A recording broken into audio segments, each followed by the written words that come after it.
folks, and Merry Christmas from all of us here at Hook Outdoors.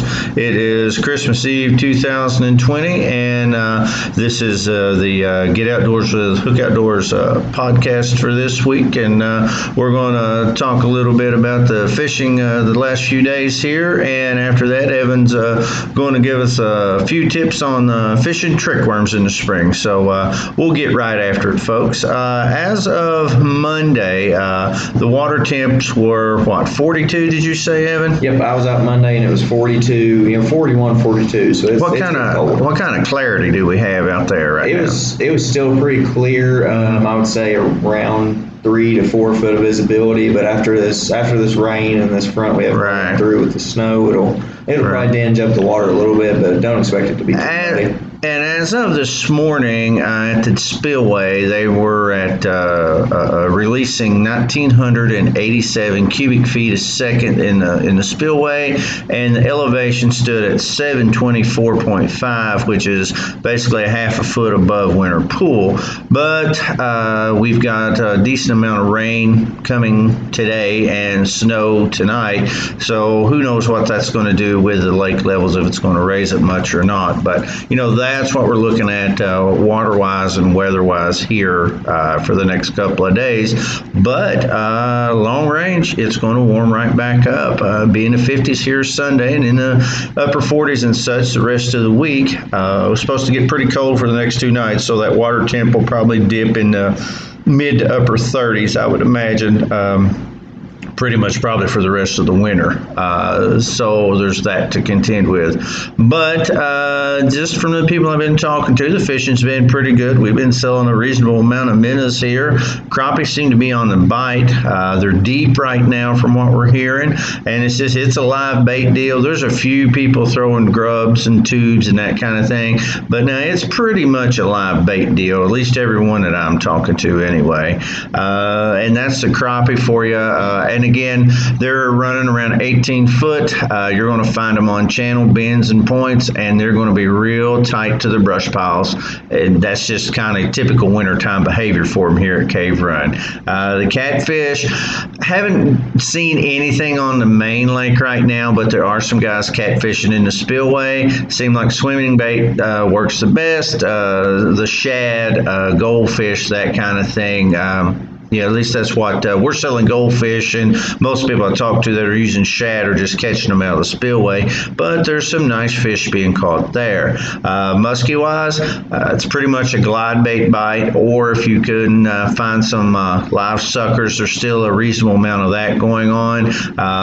The wintertime pattern, once it sets in, from what I can hear and what I can see, it pretty much never changes until we get on into spring and the water starts to warm up. It's just a glide bait or a big magnum bladed spinner bait or live bait. That's just kind of the deal here.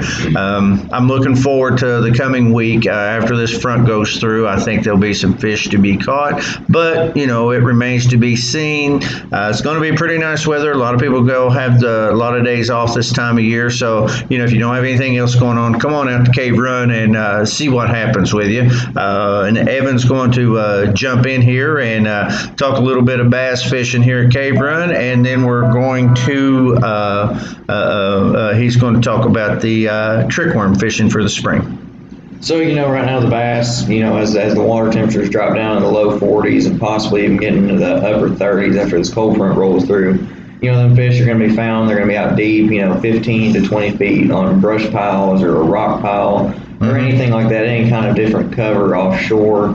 And, you can also find fish on some deep channel swings, along the bank, or a deep, chunk rock bank, 45-degree angle bank. Mm-hmm. And, to kind of get some baits fish out in the brush piles, it's really hard this time to beat a jig or fish something finesse like, a drop shot or a shaky head. Mm-hmm. Or you can also get on them, them chunk rock, them deep banks, channel swings, and, fish a swim bait or fish a jerk bait, crank bait, something like that. Anything fairly slow, as far as the crank bait goes, if you can find a few fish in an active feeding pattern, you can catch a few fish on the crank bait. But, if you want to slow down and still fish, relatively fast, you can fish you can slow roll a swim bait or you can fish a jerk bait. So that's kind of the best things to do right now. and I'll kind of jump into the trick worm. One more thing here before we go on to the trick worm deal. Had we talked about your last trip to Lake Cumberland for your tournament yet? No, we have not. Okay, would you care to at least touch on that and give us a little bit of detail about that? Yeah, so I just got back from Lake Cumberland this past weekend. Came out and scraped up a third place finish. It was a pretty tough tournament. Them fish the water temperatures down there are still in the low 50s, and maybe you can find a couple places with the upper 40 degree water temperature. But the fish, they haven't really came onto their winter pattern yet. Down there on a highland reservoir like Cumberland or anything like that, the winter time is arguably, to me, the best time to go down there on them lakes. And the water temperature hasn't really gotten to that level yet where it's where it's going to get really good. Right. But there's still fish to be caught down there. We came out of there with a third place finish. Had 3 for 5.5 pounds, I think. wasn't anything too special, but it was tough. We caught all our fish on a jerkbait, an 8-rig, and a crankbait. Caught several fish in the day. Probably caught 10 or 12 fish. Caught probably 7 of them on a jerkbait, and the rest of them caught I had one keeper smallmouth I caught on a rock crawler on a crankbait. Right. And then caught a few more on an Alabama rig. But most of the damage was done on a jerkbait. And the worst thing about going down to that lake there, Cumberland, you can either love it or you hate it. And I just so happened to hate it that day because the limit there on the smallmouth is 18 inches. And, and about the last 5 minutes, right before we had to run into blast off or into weigh-in, I caught a smallmouth that was 17 and 7/8 inches long. And that would have gave us the win by 2 pounds. The weights were so close. First, second, third was all within a pound. So if that one smallmouth would have ate a few more Cheerios, we'd have got us a win. All right, folks, and now Evan's going to give us a little bit of knowledge on trickworm fishing in the spring as far as technique and line size and colors and that sort of thing. So just give a listen to this, folks. So it's what we're meaning by a trick worm. It's made by the Zoom Bait Company. It's called a trick worm. Basically, what it is, it's just a 7-inch straight tail worm. It's really some people call it just a do nothing worm. All it is a straight tail, just 7 inches of plastic.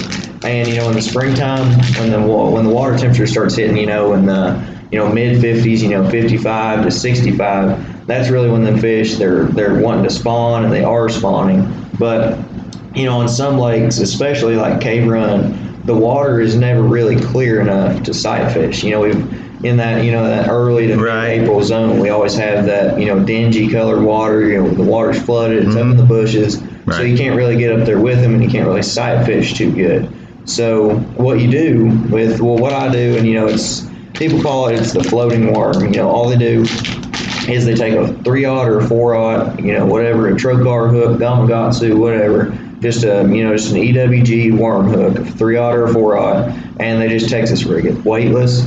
And what they do is they just skip it around those shallow bushes, and that's how they can kind of target those bedding fish, without needing to get up there and look at them and see them. So, most of the time when I'm fishing a floating worm, where I'm going to be fishing it, well, specifically if I'm going to be fishing it around heavy cover, bushes, stumps, something like that, I'm going to fish it on, a lighter bait casting combo. I'm going to fish it on a 7-foot medium heavy rod, a fast reel, 7.5 to 1 to an 8.0 bait casting reel. And that's just so I can be more efficient, make more casts as the day goes. If I can get my bait in there, and if I don't get bit, reel it back out quicker and flip it right back in there and make another cast. Right. So if I'm fishing around bushes, I'm going to fish it on the 7-foot medium heavy rod, fast reel, and I'm going to have more than likely 12 to 15 pound line, kind of depending on how dirty the water is. If the water's extremely dirty, I'm going to be more likely to fish around 15 pound line. And are you just going to use a monofilament there? I'm going to be using fluorocarbon. Fluorocarbon, it's clear, doesn't stretch. It's strong, abrasion resistant. That's kind of why I like it. On the fluorocarbon, I'm always using P-Line Tactical. And if the if it's still stained or if it's clear, or just barely stained or clear, I'm gonna be more apt to use that 12-pound line, because then the bed fish, when they're on the bed, they're a little finicky. They're kind of, especially the females. Sometimes they're more hesitant to eat it. Right. You'll get it down there and you'll be dancing it around in the bed, that worm. And this is just really specifically for sight fishing. And they'll kind of nose up to it and they'll look at it and they'll turn, and they'll go back up to it, look at it again, right. turn. But if you're fishing on that lighter line, that 12-pound line, and 12 pounds about as light as I'll go if I'm fishing around bedding fish, in shallow waters, especially if I've got bushes or stumps or anything around. And that lighter line, it's a little bit more invisible. They can't see it. So to me, in my head, that tells me that I have a better chance of getting bit. Okay. So that kind of wraps up, trick worm fishing in the spring. I'll kind of touch on how I fish in the summer. Most of the time I'm fishing a trick worm is in that, May to July time period. I love fishing a trick worm in the grass. I fish it just a simple way. A Texas rig with a 4-aught or a 3-aught trocar hook, and usually a 1/4 ounce tungsten weight. And all I do is I just pitch it around into openings in the grass, or throw it down a grass line. Right. And I keep the colors simple. A green pumpkin or a green pumpkin gold flake, or anything natural like that. Watermelon red. Right. Any of those natural colors. Specifically, if the water's clear, like it is most of the time here at Cave Run in the summer, I just keep it as natural as I can and as simple as I can. Okay. Is there a certain water temp on the low end where you start fishing it? What's the water temp you like to when you'll start using that trick worm? In the spring specifically, I said earlier, when that water hits about 55, that's when the fish, specifically here on Cave Run, that's really when they start pulling up. And most of the time the water's up in the bushes here at Cave Run. So when the water hits low 50s, I won't say exactly 55, but 53, 54, 55, somewhere in that ballpark. Right. When it starts getting to that level, that's when I'll start noticing a few fish coming up. And most of the time at that point, I'm going to be flipping bushes, with a D-bomb or something like that. Okay. And but I'll factor in that trick worm or that floating worm. As the spawn progresses and the more I see fish, going on the bed, if I see fish short striking my D-bomb or something like that, if one eats it, I set the hook and it just rips off my pinchers, I know that fish is more than likely small or it's on a bed. So that's when I'll opt for that more finesse option with that floating worm and that trick worm. So any time when I start noticing more fish going on the bed, 55 to 60 degrees, that's when I'll start picking up that trick worm a little bit more. Okay. Well, cool. That sounds good, folks. So, like I said earlier, we've got some pretty nasty stuff coming in here the next couple of days. Got some snow and some cold weather. So, I'm looking forward to all this blowing by and getting through the end of the year. And, every day that goes by, we're a day closer to spring and warmer weather. So, that'll wrap up today's show. We appreciate you listening. Be sure to tune in next week. We are scheduled to have a special guest for the show.